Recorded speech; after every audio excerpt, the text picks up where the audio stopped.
मध्य प्रदेश और छत्तीसगढ़ में जल्द विधानसभा चुनाव होने हैं और इन चुनावों के बीच नेताओं के दौरे भी तेज हो गए हैं। बीजेपी हो या फिर कांग्रेस, दोनों ही पार्टियों के दिग्गज नेताओं ने दोनों ही प्रदेश में दौड़ लगानी शुरू कर दी है और इसी कड़ी में एक बार फिर से प्रधानमंत्री नरेंद्र मोदी मध्य प्रदेश और छत्तीसगढ़ के दौरे पर आ रहे हैं। इस दौरान पीएम नरेंद्र मोदी दोनों ही प्रदेशों को सौगात से नवाजने वाले हैं।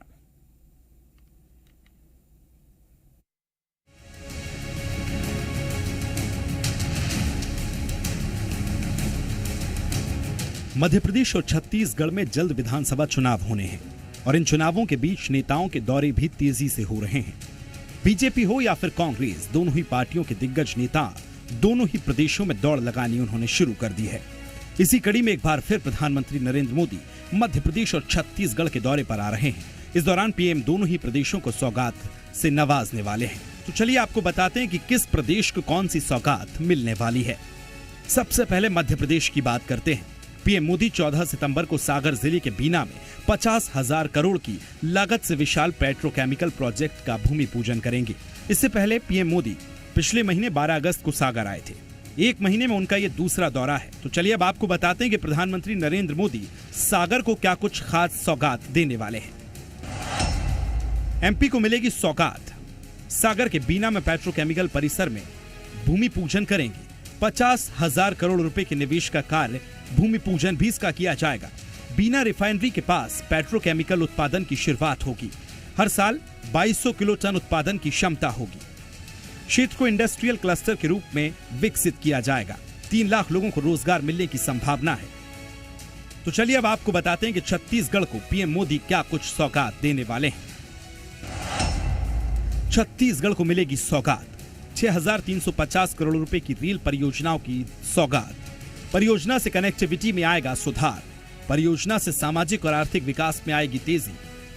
प्रधानमंत्री नरेंद्र मोदी के इस दौरे के चुनावी मायने भी कई हैं। दौरे के दौरान सौगातों के पिटारों के साथ साथ पीएम अपनी पार्टी के हित में कार्यक्रम को भी संबोधित करते नजर आएंगे।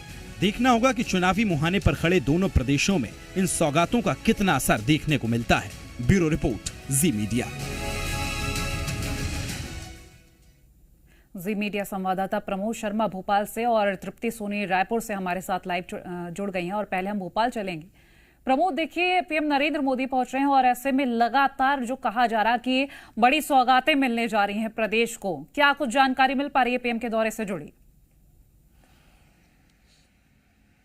देखिए, पीएम मोदी जब जब मध्य प्रदेश आते हैं तब मध्य प्रदेश को सीधा फायदा होता है। पीएम मोदी मध्य प्रदेश आ रहे हैं तो एक बड़ा निवेश आएगा। ये सागर के बीना में उनका कार्यक्रम रहने वाला है। वो लंबे समय तक देखिए रुकेंगे वहाँ पर बीना में और कई सौगात देंगे। बताया जा रहा है कि पीएम के इस दौरे से लगभग 3 लाख युवाओं को रोजगार मिल सकता है। इतना निवेश लाने का दावा किया जा रहा है और कुल मिलाकर साथ ही साथ बीजेपी का वो जो अभियान है मध्य प्रदेश से मोदी को कनेक्ट करने वाला, उसकी भी लॉन्चिंग हो सकती है आधिकारिक रूप से।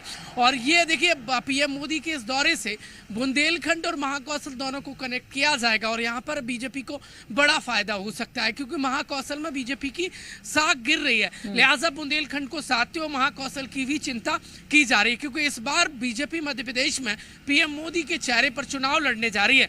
लिहाजा इस बार मोदी मैजिक के सहारे देखिए मध्य प्रदेश का राज्य बरकरार रखने की बीजेपी की जुगत है। हालांकि आप इस पर सियासत भी भरपूर हो रही है, लेकिन सियासत से इतर देखा जाए तो पीएम मोदी के आने से मध्य प्रदेश को रोजगार की दृष्टि से, डेवलपमेंट की दृष्टि से एक बड़ा फायदा रहने वाला है। कोमल, बिल्कुल, चलिए आप बने रहिए। तृप्ति सोनी के पास चल रहे थे, रायपुर से हमारे साथ लाइव जुड़े हैं। तृप्ति, देखिए पीएम नरेंद्र मोदी पहुंच रहे हैं और ये कहा जा रहा है कि प्रदेश में जब पीएम नरेंद्र मोदी पहुंचेंगे तो काफी ज्यादा फायदा होने जा रहा है। कई सारी ऐसी परियोजनाएं जिनका शुभारंभ होगा और लोगों को सीधा सीधा लाभ पहुंचेगा। फिलहाल तो उनके दौरे से पहले क्या तैयारियां, तमाम जानकारी आपसे लेंगे। देखिए, दौरे की तैयारियां जोर शोर से चल रही है कोमल। रायगढ़ के कोड़ा तराई एयरपोर्ट के पास जो मैदान है वहां 1 से 1.5 लाख की भीड़ जुटाने का लक्ष्य भारतीय जनता पार्टी ने रखा है। और इस बार जो प्रधानमंत्री नरेंद्र मोदी का दौरा है अपने आप में खास इसलिए, रायगढ़ वो बेल्ट है जो बिलासपुर संभाग में आता है। बीजेपी का मजबूत गढ़ इस वक्त बिलासपुर संभाग है, क्योंकि सबसे ज्यादा सीटें बीजेपी ने वहीं से जीती है। 15 में से 7 सीटें बिलासपुर संभाग से ही जीती। ऐसे में इसे शक्ति प्रदर्शन ही माना जाए भारतीय जनता पार्टी का। इससे इतर अगर देखा जाए तो देश के प्रधानमंत्री छत्तीसगढ़ आ रहे हैं।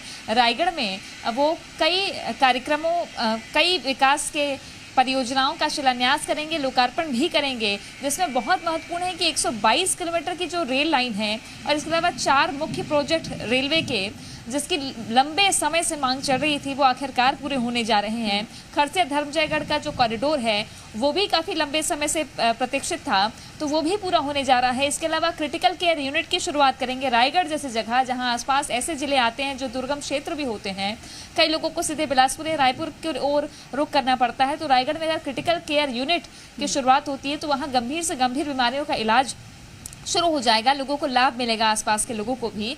तो ये एक सौगात प्रधानमंत्री नरेंद्र मोदी कल देने जा रहे हैं। तैयारियां जोर शोर से चल रही है। और अब बात करें बीजेपी की तैयारियों की, तो बीजेपी भी काफी उत्साहित है। तमाम नेता ओम माथुर से लेकर के नितिन नबीन और प्रदेश अध्यक्ष अरुण साव सभी रायगढ़ पहुंच चुके हैं और एक एक बारीकी से तैयारी का जायजा ले रहे हैं। बता दें कि इसके पहले जब रायगढ़ दौरा तय हुआ था प्रधानमंत्री का, तो वो रद्द हो गया था। अब ये फाइनल दौरा 14 तारीख यानी कि कल होने जा रहा है। विकास की सौगात प्रधानमंत्री देंगे रायगढ़ समेत पूरे छत्तीसगढ़ को। इसके अलावा बीजेपी में जान फूकने की भी कोशिश इसे एक तौर पर देखा जा सकता है। परिवर्तन यात्रा में केंद्रीय गृह मंत्री नहीं आ पाए, लेकिन परिवर्तन यात्रा शुरू नई जान फूकने का बिल्कुल खास माना जा रहा है। बिल्कुल। चलिए तृप्ति, बहुत शुक्रिया, और प्रमोद आपका भी शुक्रिया महत्वपूर्ण जानकारी हम तक पहुंचाने के लिए।